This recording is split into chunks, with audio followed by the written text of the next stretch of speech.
Shalom, Assalamualaikum warahmatullahi wabarakatuh. Kami dari kelompok 2 akan mempresentasikan modul dari kelompok kami, Ekonomi Makro, dengan anggota kelompok Devi Catetol, Sarifah Swandi, dan Bella Vanessa Gala. Analisis penentuan kegiatan ekonomi dan pendapatan nasional Bab 2 Variabel ekonomi agregatif dalam perekonomian tertutup sederhana. A. Perekonomian tertutup. Perekonomian tertutup sederhana ialah perekonomian tidak mengenal hubungan ekonomi dengan negara lain. Dan perekonomian tidak menjumpai persoalan timbul dan dari ada transaksi ekonomi luar negeri seperti transaksi ekspor, transaksi impor, transaksi investasi luar negeri, dan sebagainya. Bentuk perekonomian ialah perekonomian tanpa hubungan ekonomi dengan negara lain dan adanya transaksi ekonomi pemerintah, baik transaksi pemerintah serupa pungutan pajak, pembayaran transfer pemerintah, atau bentuk pengeluaran konsumsi pemerintah.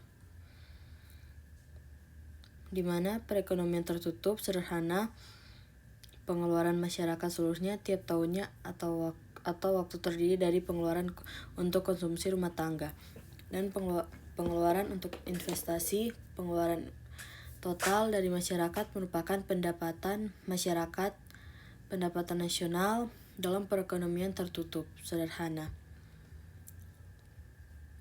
Perekonomian ini terdiri dari pengeluaran untuk konsumsi rumah tangga dan pengeluaran untuk investasi dengan rumus Y sama dengan C tambah I, di mana Y besar pendapatan nasional per tahun, C besar konsumsi rumah tangga per tahun, dan I besar investasi per tahun.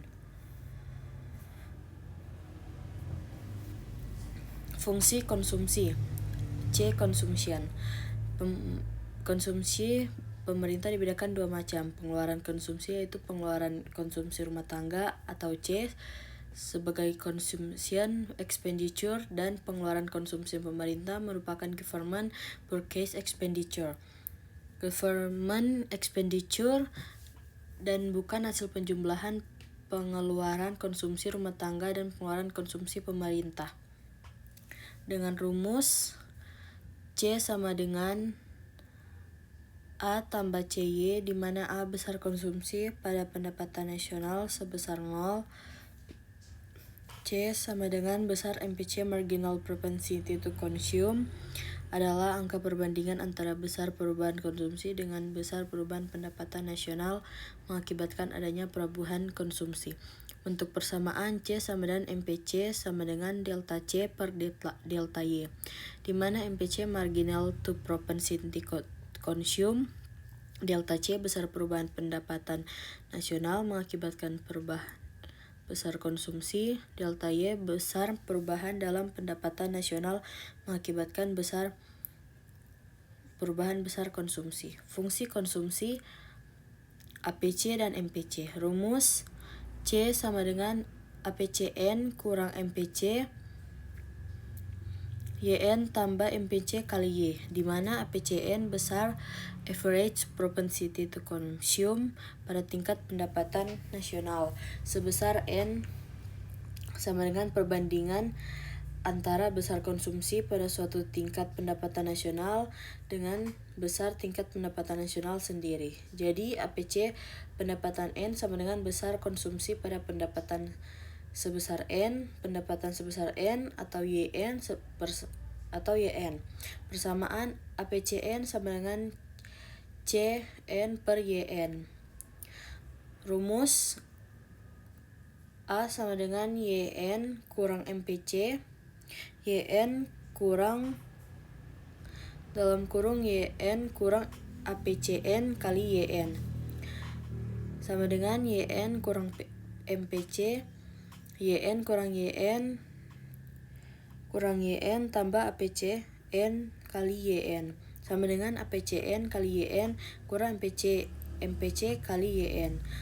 A sama dengan APC kurang MPC kali YN. Rumus umum fungsi konsumsi C sama dengan A tambah C kali Y, C sama dengan A tambah MPC kali Y. Rumus fungsi konsumsi buka kurung APC N kurang MPC tutup kurung kali YN tambah MPC kali Y.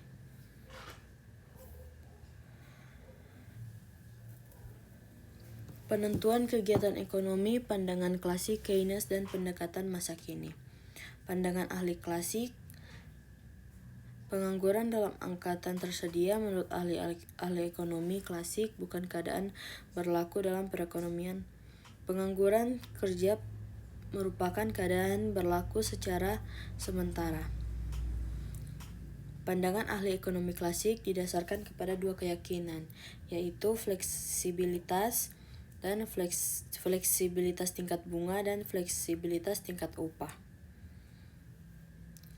Pandangan Keynes mengenai penentuan tingkat kegiatan ekonomi. Peranan perbelanjaan agregat dalam menentukan kegiatan ekonomi, komponen utama perbelanjaan agregat, dan multiplier.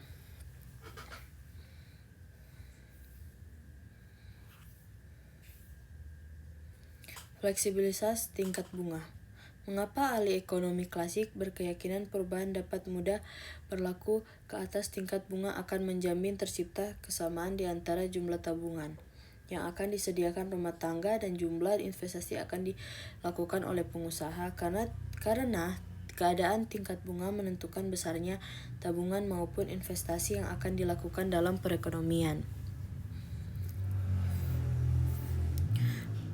Fleksibilitas tingkat upah. Keyakinan ahli ekonomi klasik umumnya ekonomi akan mencapai tingkat penggunaan tenaga kerja penuh didasarkan kepada satu keyakinan lain, yaitu apabila terjadi pengangguran, mekanisme pasar akan menciptakan penyesuaian di dalam pasar tenaga kerja sehingga pengangguran dapat dihapuskan, karena pengangguran bukan suatu keadaan terjadi di dalam perekonomian.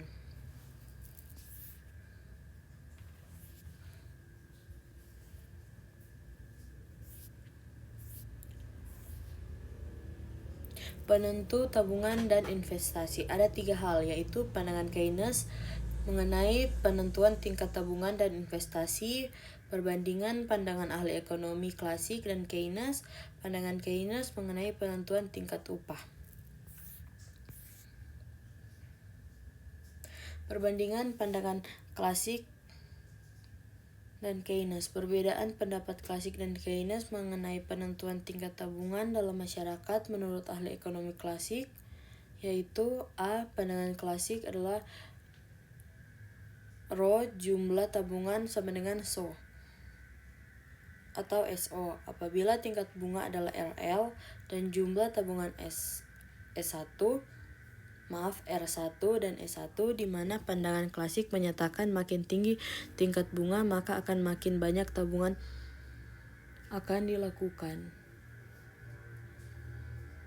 Pandangan Keynes mengenai penentuan tabungan masyarakat. Kurva S fungsi tabungan yaitu suatu garis hubungan di antara jumlah tabungan dan pendapatan nasional, dan kurva S bermula dari nilai tabungan negatif dan S bentuk menaik dari kiri bawah ke kanan atas.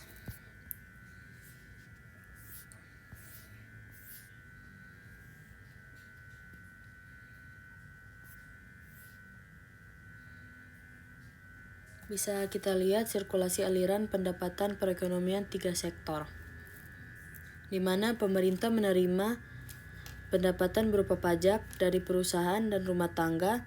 Pendapatan yang diterima rumah tangga atau Y akan digunakan untuk memenuhi 3 kebutuhan, yaitu membayar dan membiayai pengeluaran konsumsi alias C, disimpan sebagai tabungan S, dan membayar pajak pendapatan rumah tangga atau T.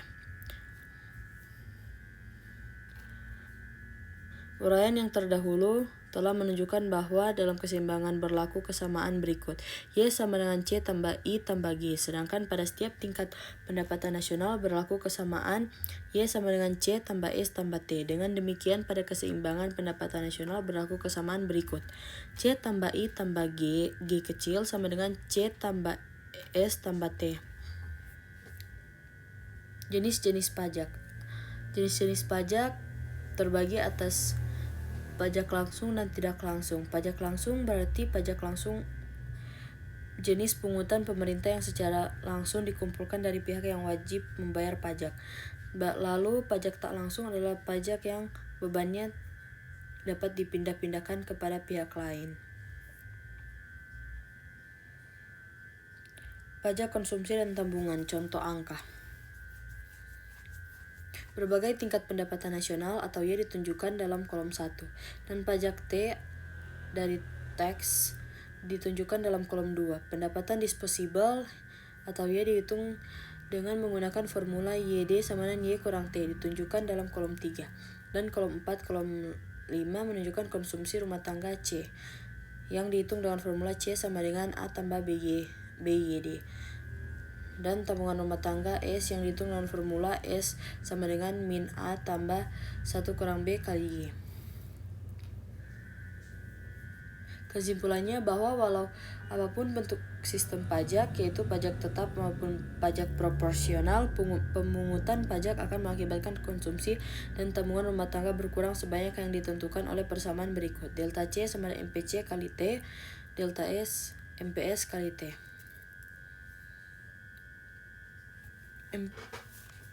MPC adalah rasio di antara pertambahan konsumsi dengan pertambahan pendapatan disposable. Dalam persamaan, MPC sama dengan delta C per delta YD. MPC adalah rasio di antara pertambahan konsumsi dengan pertambahan pendapatan nasional. MPC Y sama dengan delta C per delta Y.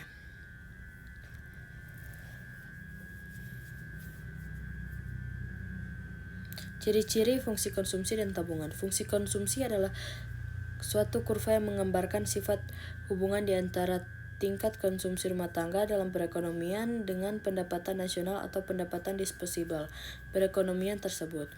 Fungsi tabungan adalah kurva yang menggambarkan sifat tabungan di antara tingkat tabungan rumah tangga dalam perekonomian dengan pendapatan nasional atau pendapatan disposable perekonomian tersebut. Persamaan fungsi konsumsi dan tabungan. Yang pertama, fungsi konsumsi ialah C sama dengan A tambah BY, dan yang kedua, fungsi tabungan ialah E sama dengan min A tambah 1 kurang B kali Y.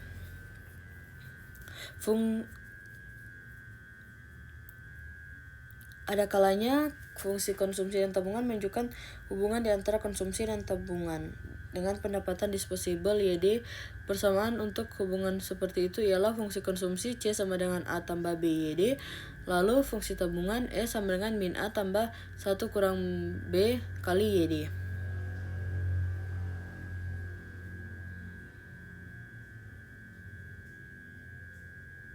Faktor penting dalam menentukan tingkat investasi yang akan dilakukan dalam perekonomian ialah tingkat keuntungan yang diramalkan akan diperoleh, suku bunga, ramalan mengenai keadaan ekonomi di masa depan, kemajuan teknologi, tingkat pendapatan nasional dan perubahan-perubahannya, lalu keuntungan yang diperoleh perusahaan-perusahaan. Dengan adanya tambahan suntikan dan bocoran dalam aliran pusingan pendapatan, maka ciri pengeluaran agregat dalam ekonomi terbuka adalah berbeda apabila dibandingkan dengan pengeluaran agregat dalam ekonomi 2 sektor dan 3 sektor. Maka syarat keseimbangan pendapatan nasionalnya juga berbeda. Syarat keseimbangan pendapatan nasional dalam perekonomian terbuka adalah Y sama dengan C tambah I tambah G dalam kurung X kurang M, I tambah G tambah X sama dengan S tambah T tambah M. Elemen dasar penawaran dan permintaan. Yang pertama, skedul permintaan. Anggaran catatan faktor lain tetap tidak berubah tinggi harga atau komodit. Hal lain tetap banyak yang dibeli. Kurva permintaan. Data numerik seperti data dapat juga diterpretasikan dalam suatu grafik pada garis yang diminta pada setiap tingkat harga schedule permintaan. Schedule dan kurva permintaan di balik kurva penawaran. Dalam pengujian berbagai kekuatan yang menentukan penawaran, hal yang paling mendasar untuk memahami perilaku penawaran bisnis adalah bahwa produsen menawarkan komoditi untuk memperoleh keuntungan, bukan untuk mencari kesenangan atau amal. Sebagai contoh, petani akan menawarkan jagung lebih banyak pada harga yang lebih tinggi. Apa penyebab perubahan perilaku penawaran tersebut? Yaitu harga barang itu sendiri, teknologi, harga input, harga barang yang berkaitan, organisasi pasar, faktor khusus. Equilibrium atau keseimbangan penawaran dan permintaan. Pengaruh pergeseran kurva penawaran dan permintaan terhadap keseimbangan pasar. Analisis perangkat penawaran dan permintaan dapat memberi informasi lain keseimbangan kuantitas dan harga analisis tersebut. 3 hambatan. Setelah membahas dasar-dasar penawaran dan permintaan, kita berhenti sejenak untuk membahas 3 hambatan. Sebelum perangkat tersebut dapat kita gunakan dalam analisis. Pertama, menyangkut anggapan yang harus ada setiap kali kita menggambar schedule permintaan dan penawaran, yaitu bahwa faktor-faktor lain tidak berubah. Kedua, perbedaan antara pergeseran atau IKIF, kurva, dan pergerakan movements. Pengertian dari equilibrium atau keseimbangan. Kesulitan terakhir berhubungan dengan arti istilah keseimbangan. Ini terlihat dari pernyataan skeptis berikut. Bagaimana Anda bisa menyatakan bahwa penawaran dan permintaan menentukan kuantitas keseimbangan tertentu? Jumlah yang harus dibeli jelas harus selalu sama dengan jumlah yang dijual.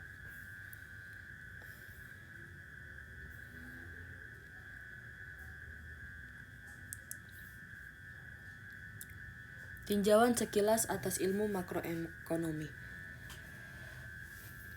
Ilmu makroekonomi adalah suatu studi tentang perilaku perekonomian secara keseluruhan. Ilmu ini mempelajari output nasional, kesempatan kerja, harga, dan pandangan internasional. Sebaliknya, ilmu mikroekonomi mempelajari tentang harga, kuantitas, dan pasar secara itu sendiri, individu. Tujuannya untuk mengevaluasi keberhasilan perekonomian secara keseluruhan.